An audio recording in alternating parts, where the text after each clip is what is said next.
known as multiculturalism, the belief that all cultures are equal.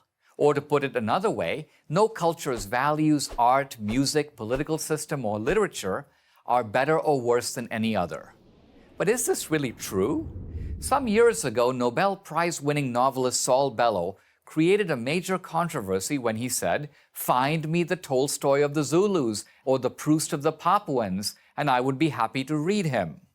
For this, Bellow was accused of racism. The charge was nonsense. Bellow wasn't saying that the Zulus and Papuans are incapable of producing great novelists. He was saying that as far as he knew, they hadn't.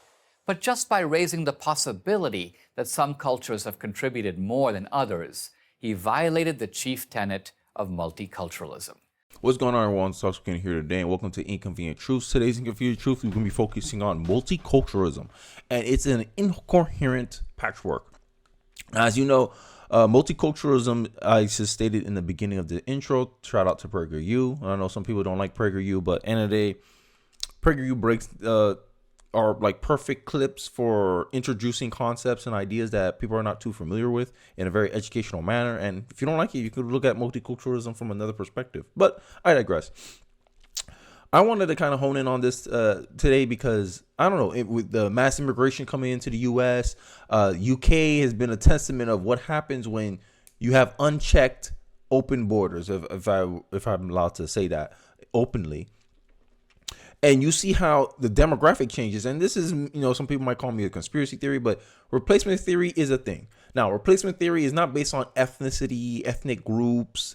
It's based on, I say, I'm a nationalist. I focus on loyalties.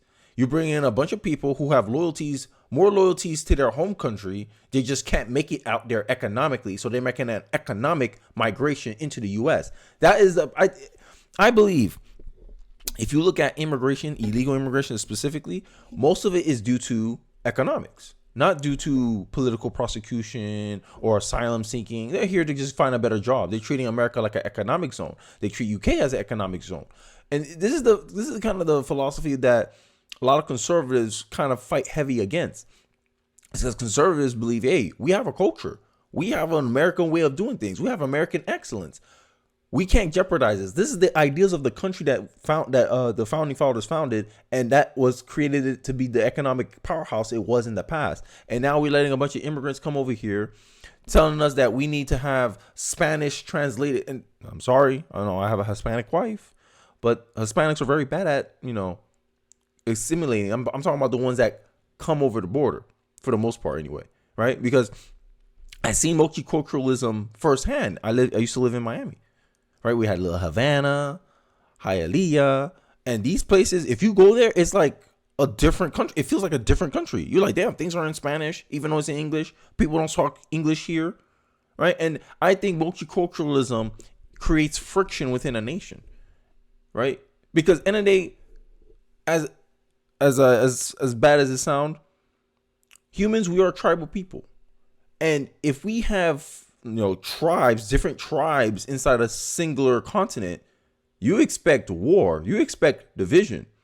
And one of the problems I have with multiculturalism is that, in a way, it's segregation in an ideological way, right? You got black people that think they're black first, right? They think they can't be black and American. They think black and American are two separate concepts. That's an effect of multiculturalism. And multiculturalism is stuff that is being pushed by the left because the left benefits from multiculturalism. In another way, multiculturalism is a tenet of identity politics. That's why you have Democratic politicians. And I'm going to show you an example across the pond in the UK about a similar party. I think that they're called the Labour Party. Maybe someone from Britain can correct me. But that's the UK version of the Democratic Party overseas. And they implemented a similar strategy that the Democrats are trying to implement right now. Because they notice these minority groups, these people who come over the border, they heavily favor their policies, heavily favor their party. Because their party's the most open one. They're the ones that come over here, come over here. We want you over here.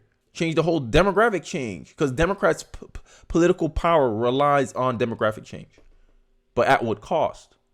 And this is the funny part is that I made a live stream earlier that trade-offs should be considered. Like Every policy position that we advocate for, every policy position that we implement, there is a trade-off, regardless if you recognize it or not. And if you don't properly vet a policy, then they'll have unintended consequences. And one of the unintended consequences of multiculturalism is a lack of what? Unity. Something we've been complaining about the past few weeks. Why we can't sit down and have conversations with each other? Why people are so violent against each other when they are different ethnicities? Because with identity politics, it created a division, right? I'll give this clip in. I think I've been rambling too much, and then I'll give a follow up after the clip. Let's take a look. From the old mill towns of the north to the heart of our capital city, this demographic change has created parallel societies of segregated populations whose daily lives pass with little or no interaction with wider society. Now, this situation is quite without precedent in our Long Island story. So how did it come to be? Well, it was infamously revealed by former Labour speechwriter Andrew Neither that a deliberate policy of the Blair administration had been to open up the UK to mass immigration. And he should know because he was the chief speechwriter for the immigration minister who delivered the landmark speech in 2001. And he said that the Labour Party's agenda was in part to rub the right's nose in diversity and render their arguments out of date. Now, as ethnic minorities tend to vote 80% towards the Labour Party, there was also clear selfish gain in this policy. Mass immigration was going to ensure that in decades to come, the Labour Party would have a vast tranche of votes that were off limits to the Tory party. And certainly, as we can see now in modern-day London and in the cities of the north, it's a policy that is proving successful. But as I'm on limited time, I want to focus exclusively on the core issues, or the issues that I think are at the coalface of the issues of segregation and multiculturalism and mass immigration, and that is the segregated communities of the north of England, primarily those of the Pakistani and Bangladeshi communities, because those are the ones that are the most segregated of all, with about 90% of the population of parts of Bradford and Burnley and Birmingham and Blackburn exclusively Pakistani, Bangladeshi. But of course, they aren't the only communities to suffer from poor integration and assimilation. Now, some of you may be familiar with the Pew Institute, which is a very respected, non-partisan polling organization in America.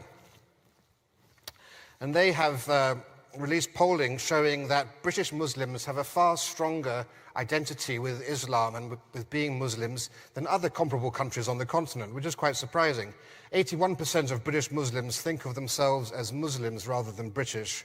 In Germany, it's 66%, and quite surprisingly, given the troubles in France, it's less than half of that in France.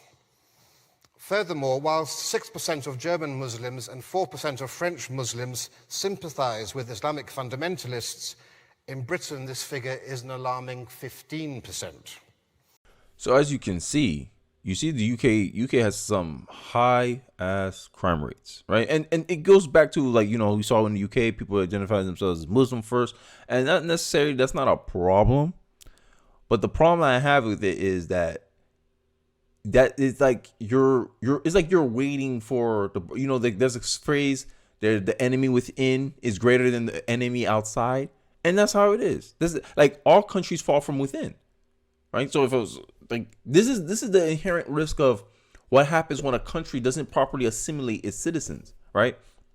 And I think a country that's doing multiculturalism, if I were to do it, a multiracial, multi-ethnic republic, which is what America has to become at this point, right?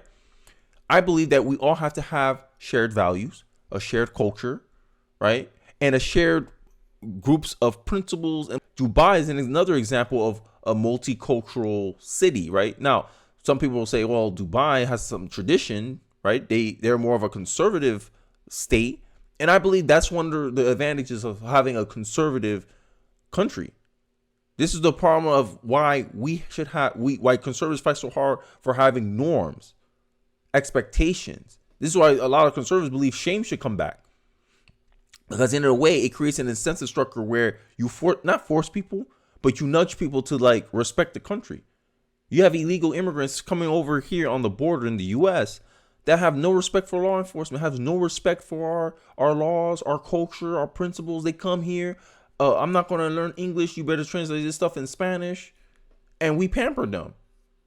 And last time I checked, you don't let someone come into your house and tell you how the rules in your house work. If in your house you say, hey, people have to take off their shoes, and someone says, well, when I'm home, I don't take off my shoes, so I'm walking in your house with my boots on.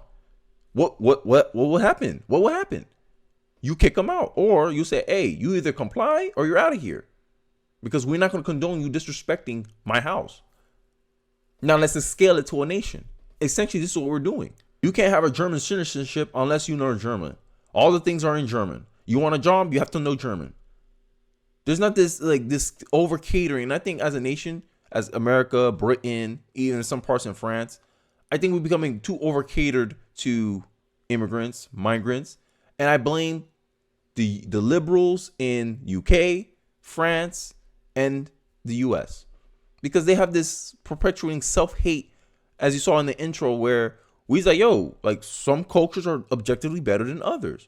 They produce the people that we benefit from, novelists, right? But black people say, oh, that's whitewashing history. But like, no, it's not whitewashing history. It's just most of the Americans that helped America become the powerhouse that it is today happen to be white. Look at the Nobel Peace Prize. Who won the most Nobel Peace Prize? I believe, Nobel Prize. I believe it was the US. Correct me if I'm wrong. Who created more scientific discoveries? The US. All these accomplishments, you can't take it. That's what happens when America used to focus on excellence, merit. But now our school system, this is why I don't like the Department of Education, dumbed down our kids, made them dumber. We have more college kids, more people graduating from college, more than ever. Yet, I feel like we're the dumbest we ever been. I don't understand what happened. The school system, maybe? Maybe the school system fostered an idea that learning isn't fun. Founding fathers used to read stuff in Latin for fun. Name me an American that do that today. I'm just being honest. This is what happens when you have a fractured culture. This is what happens when you let an ideological group, aka liberals, 12-to-1 ratio. Should I put it up again? There's a 12-to-1 ratio. These liberal professors teaching our children that being American is a bad thing. Being a Briton is a bad thing. And you should value other cultures more than yours. And this is the problem that's multiculturalism creates. If there's legitimate respect for each other's cultures, I don't think we'll be as bad as we are now. But there's an inherent effort in these liberal colleges, in these liberal universities, in these corporate America to hate being an American. But yet, if you were to hold, if liberals used to hold the same view, hey, Qatar, you should accept LGBTQ. What Qatar will say? Qatar's like, nah, that's not in our culture. We don't accept that. I don't care if we're hosting the World Cup here. We're not going to put this. You're not allowed to put rainbow flags on your jerseys. You're not allowed to spread a message into our culture. And you may not agree with it, but as a conservative, I agree with that. You can't go into someone else's country and then tell them how they should run their country. We already have an inherent base in multiculturalism from a global perspective. But as a nation, I don't think multiculturalism works. A nation requires shared values. And I'll show you some of the examples here right now. So I found a report, the lowest crime rate country statistics. Now, you can't really accuse me of racism here, because all I'm doing is I'm recognizing a pattern and I'm trying to put up a solution of how we could adapt this. How can we better deal with the inherent trade-offs of having a multi-ethnic republic? Because this is what we have here in America. And one of the solutions I say is that, hey, we need to have a shared culture. Because if we see each other not based on our skin color, but on the basis of, oh, we're American, we can have a similar crime rate to these statistics. But that requires everyone to be held to a same standard. We can't give black people special treatment. We can't be like, oh my God, the mass shooter was black and the mainstream media doesn't cover it. We should be able to live in a country where a white person can criticize a black person's comeback can't be, you ain't black. This is what happened with identity politics. Identity politics has effectively divided a nation. And I think we can't get past, we can't move forward to be able to compete with the lowest crime rate countries until we eliminate identity politics from our public discussion, from our national consciousness. And this is why I'm a big, that's why I say, hey, white people, don't apologize for your race. Because at the end of the day, all this stuff, DEI, identity politics, it all relies on guilt, white guilt, men guilt. Like, and I think this is why they attack masculinity so much. That's why I say, hey, be unapologetic. Hey, you white. Hey, don't make no one make you feel shame about being white. Just like I'll tell an Asian, don't make no one feel ashamed about you being Asian or a black person or a Hispanic person. But you have to realize, hey, yo, look, this is my country. If I want to keep benefiting from America, I have to do what's best for America. Because inheriting what's best for America it'll be beneficial for me as well, because I'm part of that country. But we don't have that unity anymore. We don't have that shared loyalty. And that's what conservatism is essentially based on. Conservatism is based on duty and responsibility. What is your duty and responsibility? Your duty is to your country and your responsibility to your community. Okay, but that is one and the same. But now we have all these multiculturalism. This is what I call it patchwork, where you have people like I'm sorry, I can criticize it because I'm black, right? I don't need, but I want to live in a country where I don't need to press phrase that, oh, as a black person, I don't need to say that. I can say, hey, look, these group of Americans are causing disproportionate amount of the crimes. Why are they committing so much crime? And then we try to fix it. Oh, they have a single motherhood problem. Hey, Americans as a whole, 40% single motherhood. That's not good. Single mothers produce these negative effects. We need to fix it. But if we were a more cohesive culture, we'll be able to deal with that socially, because these are social issues that's breeding into becoming problems in our country. You think in Finland they have a high single motherhood rate? I doubt it. Highlights of the most important lowest crime rate countries. According to the Global Finance Rankings as of 2021, this is outdated data, but if you have the updated one, please show me. Qatar has the lowest crime rate globally. Qatar is Qatar a multi-ethnic country? No, it's not. Sweden is known as one of the safest countries with a low crime rate. Is Sweden a multicultural country? No, it's not. It's a homogenous culture. Now, I'm not saying that America needs to be homogenous, but what I am saying is what is usually one-to-one with homogeny is a shared language, a shared culture, and a shared perspective around the outlook of life. That's why I agree. That's why I like Vivek's message about national unity, national identity, because that could be the highest culture for us. Like, we can have our different angles on the world, but it has to be guided by the American vision. This has to happen, or else we ain't gonna move forward. We ain't gonna be able to compete with Sweden. This is one of the reasons why socialism can't work in the U.S. because we're a multi-ethnic republic. Socialists or communists in this case, they use the fact that there's multi-ethnics in a country to cause revolution to overthrow the government. Right? Or even if there is a homogenous culture, they use classism to see each other as other.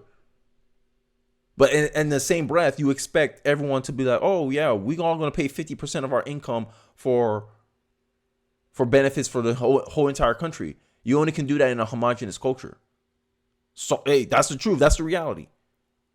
No one's going to want to pay more taxes if in a multi-ethnic country, especially in a multi-ethnic country that doesn't have a shared culture, a shared understanding of the world. This is why multiculturalism causes friction. Look at that. Look, not a single one. Look, the United Arab Emirates is third after Switzerland in terms of lowest crime rate. So imagine that. Dubai's area, this is the best case. They're the most multi-ethnic compared to the rest of the people on this list. Taiwan, homogenous culture. Hong Kong, homogenous. Estonia, Iceland, homogenous. Denmark, homogenous. Singapore is somewhat multicultural, if I remember correctly, but end of the day is like not enough to actually affect the politics in that area. Japan, heavily homogenous. In terms of robbery and theft, they're one of the lowest, significantly one of the lowest. Everyone has lower violent crime rates, but overall, Japan, homogenous culture. But what they have in common, how can we replicate that without having to change the demographics? Oh, Japanese have a shared vision, a shared worldview. But on TV today, what we're getting sprouted? The only shared worldview, and this is why communists focus on getting cable news, TV, because for communism to come in, they need to spread division. They need multiculturalism. And what? The Democratic Party relies on multiculturalism. Oh, you have to change the verbiage. We shouldn't judge kids on standardized English. These are things for assimilating. And I think until America and these Western countries fix their assimilation problem, I don't think we should be taking in more immigrants, especially with the violent crimes that we've been seeing, the deaths that have been happening. Like as a Western country, open borders is not the case. This is why a lot of people are starting to look at Trump. So they're starting to see, okay, Trump, you're kind of right, because we've seen what's going on in Haiti. As a descendant of Haitians, Haiti has never been stable in my life. I think Haiti went through 3 revolutions before I even turned 16, 17 years old. I don't know. I have to ask my father, but there's a reason why my father left and went to the States. He was like, yo, Haiti was never stable. And now I'm seeing the very same thing happening in America. And I'm like, yo, a nation can't stand. What Abraham Lincoln warned us. A house divided cannot stand. And what multiculturalism sows? Division. But that's just the inconvenient truth. Let me know your thoughts in the comment section below. Do you agree with me, disagree with me? I would like to hear your thoughts on this topic. What do you guys think of multiculturalism? You think it's an inherent idea that creates friction and creates tribalism, war, partisanship, disunity? Or you're like these other people from these liberal colleges that it is our strength? But I think multiculturalism is our greatest weakness, but that's just my thoughts. Let me hear yours in the comment section below. Don't forget to like, comment, subscribe. And I really do appreciate you guys watching this episode of Inconvenient Truths. And I'll catch you guys on the next one. Peace.